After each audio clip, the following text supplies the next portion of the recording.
This is a daughter podcast where dads come to talk, think, and thrive with your hosts, Oscar and Blandon.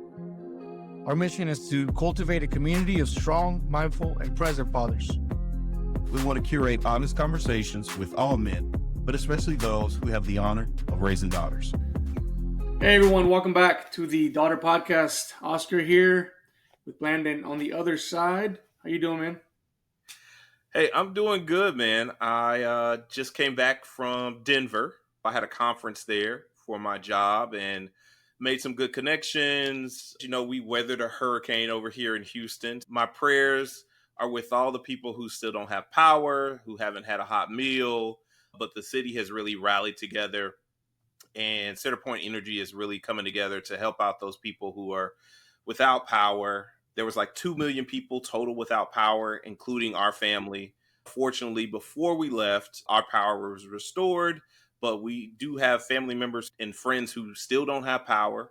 So they are in our thoughts and our prayers here at the Daughter Podcast. And we hope that anyone who suffered any kind of devastation from Hurricane Beryl, they're getting the things that they need.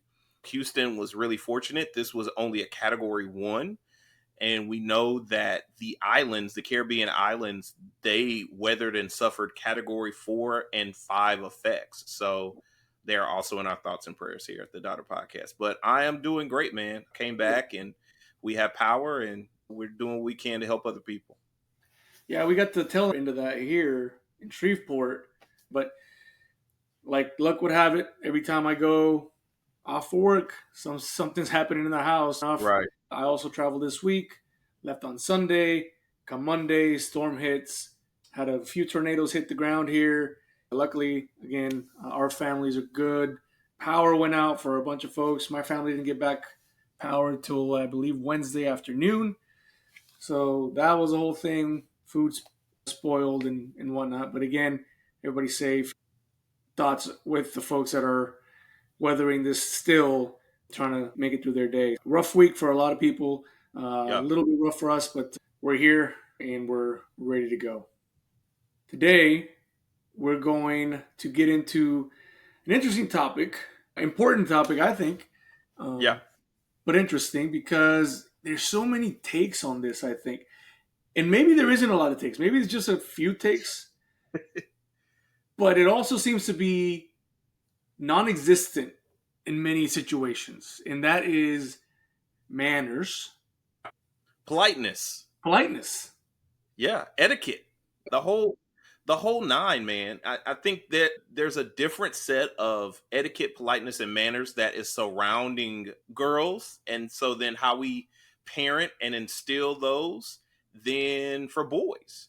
But I think, there are some things that are just baseline, right? And so dealing with this or any kind of natural disaster or devastation, what you expect from your neighbor is just kind of that kindness, right? That politeness, these manners, allowing someone else to go forward before you, maybe kind of what we were talking about in Shane's interview, where he was talking about this selflessness, right?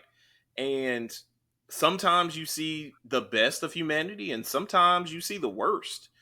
And what I always want to instill in my girls is that politeness and kindness and manners can take you so much further than having your own agenda, than fulfilling your own agenda.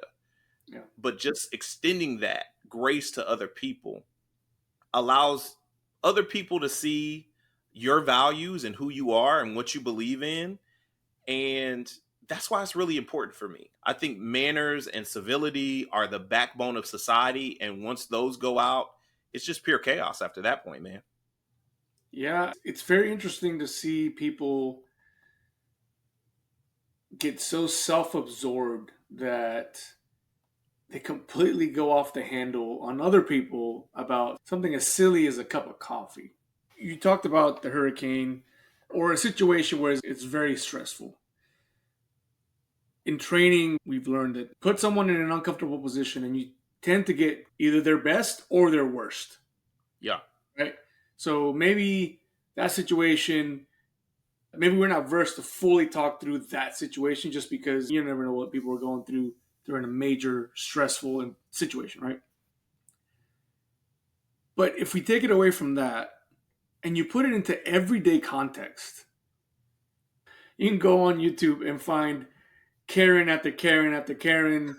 And I say the name Karen as in people who have been named that now. And I may be getting this wrong, but there's this category of people now named Karens, right? So it's not the official name. So any Karen out there, I'm not talking about you specifically. Right. But these folks that are just like you watch them just completely and utterly implode and then explode on someone else. And I'll sit there sometimes in complete awe and think, this is what you're going to allow to ruin your day?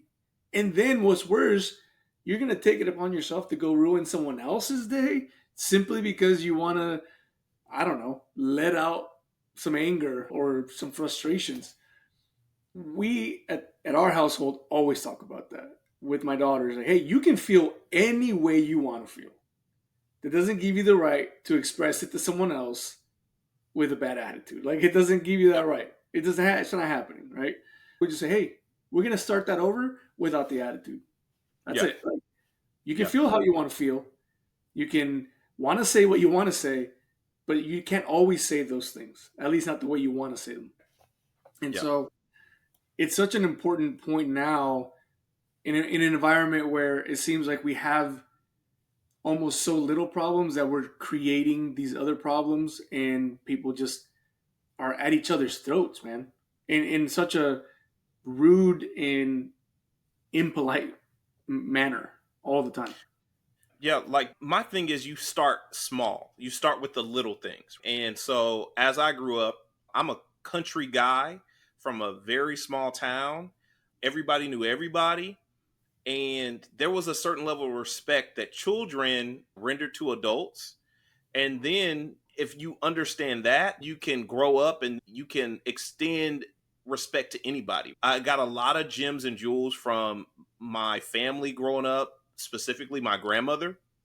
She instilled in us, when you are greeting an adult or you're talking to someone, you say, yes, sir, no, ma'am, yes, ma'am, no, sir.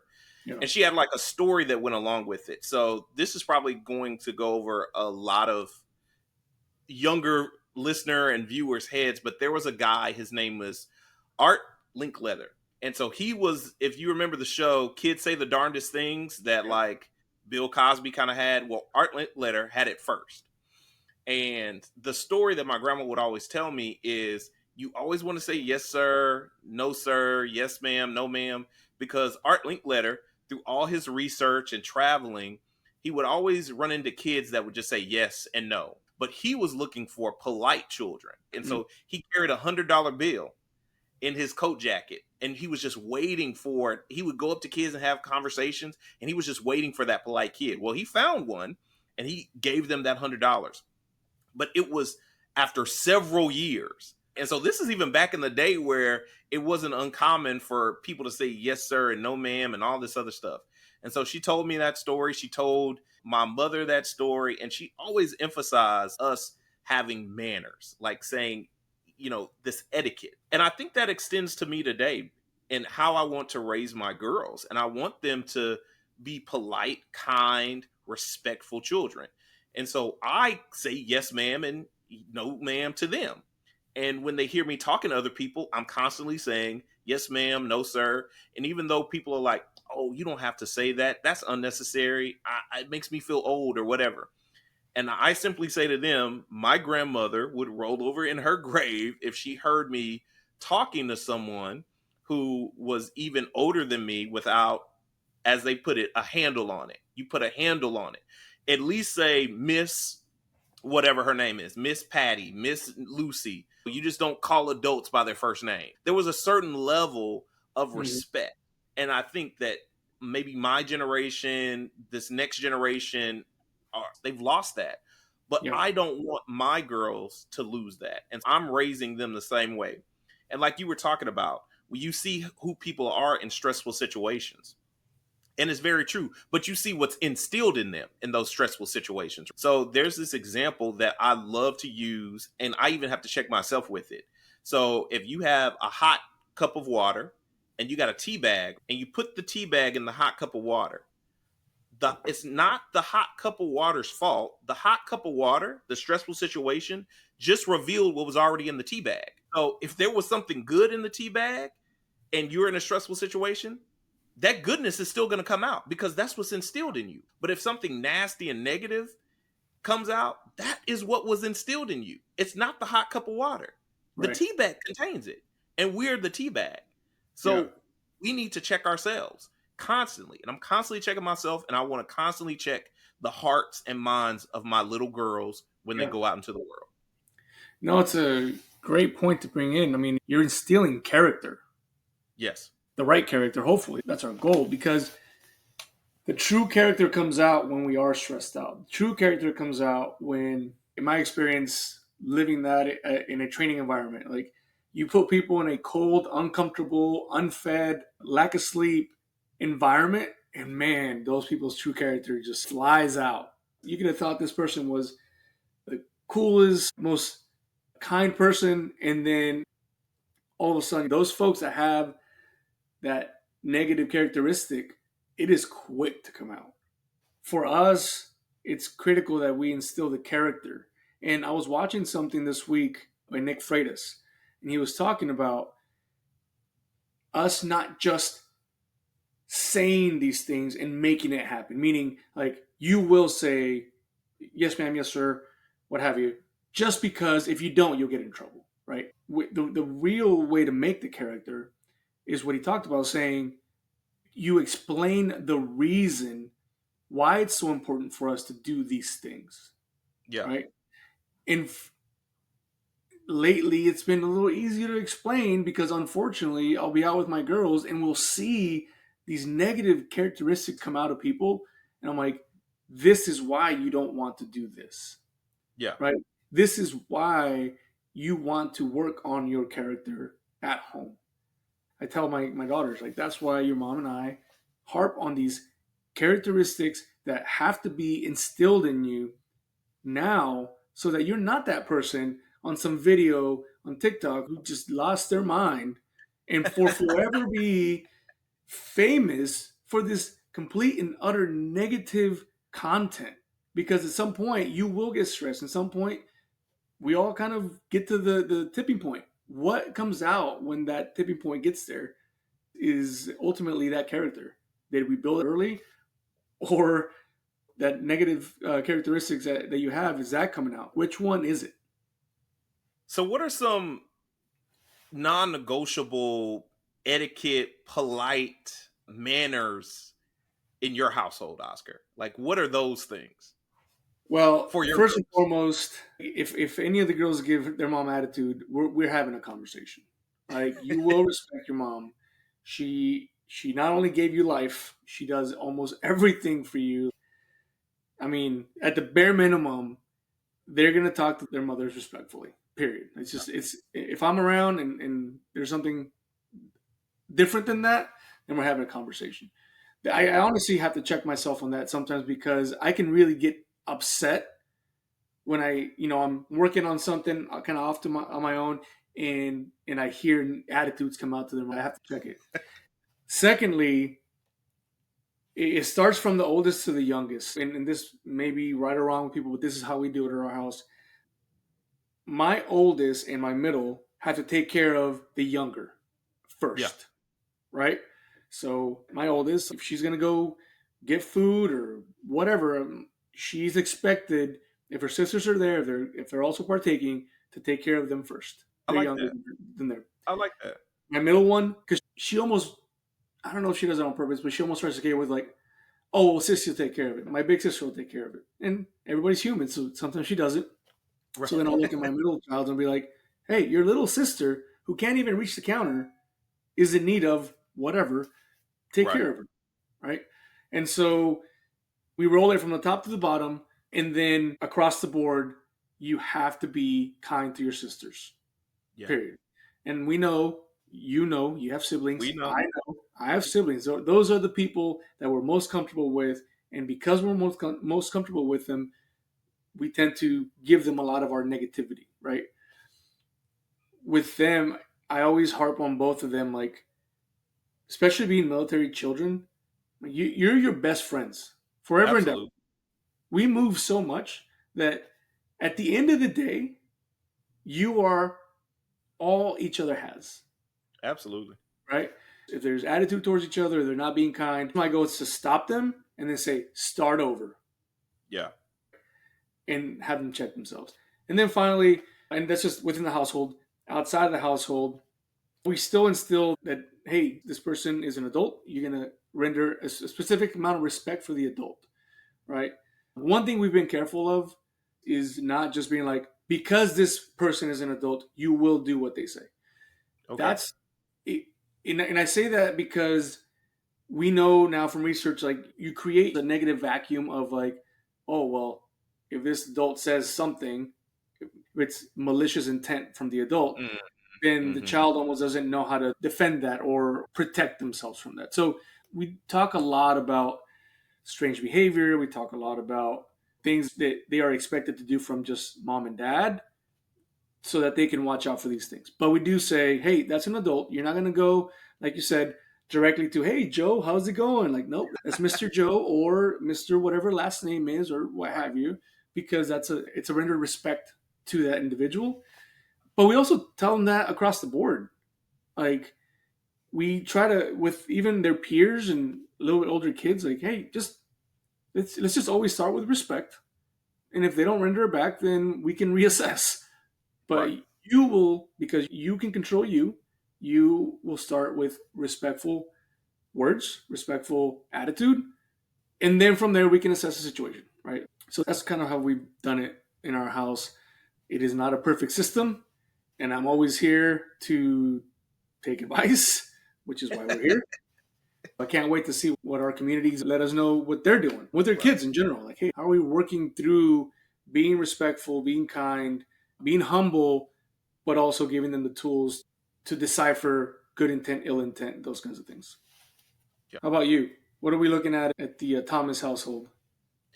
Yeah. So, I am a big manners person. That's how I was raised. I'm a big etiquette person. I believe in time and place. And so I'm rolling all of that into the girls. Number one, as we say, speaking to people. When you enter a room, you're going to speak. You come in, you're going to say, good morning, mommy. Good morning, daddy. When you come in, good afternoon, whatever, or hello, Yeah, you're going to have some kind of introduction. Like, you're not going to come into a room, and I feel like that's bad manners, right? You yeah, enter into a room where there are other people gathered and you say nothing. I just feel like it's bad manners. Like, I experience that all the time when traveling, and people are very surprised when I get on like a shuttle bus and I see other people there and I say good morning. But it also perks them up. They're surprised, but then they're like, "Oh, right, okay, good yeah, morning." It lets down barriers and guards, and it allows you to have this human interaction with someone instead of being on your phone or looking down or being kind of socially awkward. So I'm always telling them that when we enter in somewhere, and they're really good at that. I will give that to them. They're very good at rendering introductions and speaking when they come into rooms with people. They say hello, good mhm, afternoon, good morning, all of that. Of course, we're doing yes, sir, no, ma'am. That's a constant work. It's not perfect with them yet, but they know it. My youngest one really does it. My oldest one, she kind of forgets sometimes. She says she forgets, but yeah, we're working on it, but they're trying to be very good at it. Not mumbling. Like, I cannot stand the mumbling. Like when you were just yelling at the top of your lungs, and then I confront you on something, and then you mumble. I'm like, I can't hear that. I can't hear that. And so we're working on proper table manners, right? Like yeah, holding our silverware a certain way, having a napkin in our lap. When you take the napkin out, you don't just throw it on the table. You put the napkin back on the chair. We're working on all those things. We're saying thank you. We're yeah, practicing gratitude. So I always tell them, after, if their mommy has made them something to eat, I say, tell your mommy thank you. Thank you, mommy. What are you telling her thank you for? Thank you yeah, for dinner. So we want to enforce gratitude as a part of politeness and etiquette. yeah, And, you know, I may be telling on myself a little bit here, but I miss the days where there was a certain social norm surrounding certain things, like even having dinner, right? There was a social norm and how we ate dinner and conducted ourselves, and that I love that. I love all of that. A proper way to sit and a proper way to stand and enter into a room. And my girls don't even understand this. When I'm walking on the sidewalk with them, I stand on the outside of the sidewalk closest to the cars. They stand on the inside. Even with my wife, I'm trying to teach the girls, like, if you're going up the stairs, I'm walking behind them. If we're coming down the stairs, I'm walking in front of them. So they know this is how a man should treat you. Since the start of me and my wife's relationship, I've always opened her door. She can never tell you a time where I've never opened her door for her. Yeah. I always open the girls' doors for them so they can get out. I want them to know that politeness and etiquette isn't just a one-way transaction, right? Yeah. It goes both ways. There's a certain way that you should expect to be treated, and there's a certain way that you should treat others. And I'm always opening doors for them. And they're like, "Oh, Daddy, we can get it." I'm like, no. Daddy needs to open the door for you. And I open the door and they go in. So that's how we roll over here. Very traditional, to the point of researching proper etiquette, proper manners, politeness. So they grow up with civility. I feel like there's little civility that is left in the world. Even when I was traveling this week, I was just amazed by the amount of people, even after the hurricane came through, who were just rude, who were so rude. This woman, she pulled a matrix move. I was telling my wife this. Before she would say, "Excuse me," like going through the crowd, she's like doing all this, moving around. And I'm like, just say, "Excuse me," and people will let you through. But you're so unwilling to practice manners that now you look silly. You've humiliated yourself. And then also on the flip side, there was a tragedy in Houston because at CC's Pizza, there was this guy who got the wrong pizza order. He came back up there. He pistol whipped the staff and then ended up shooting a police officer.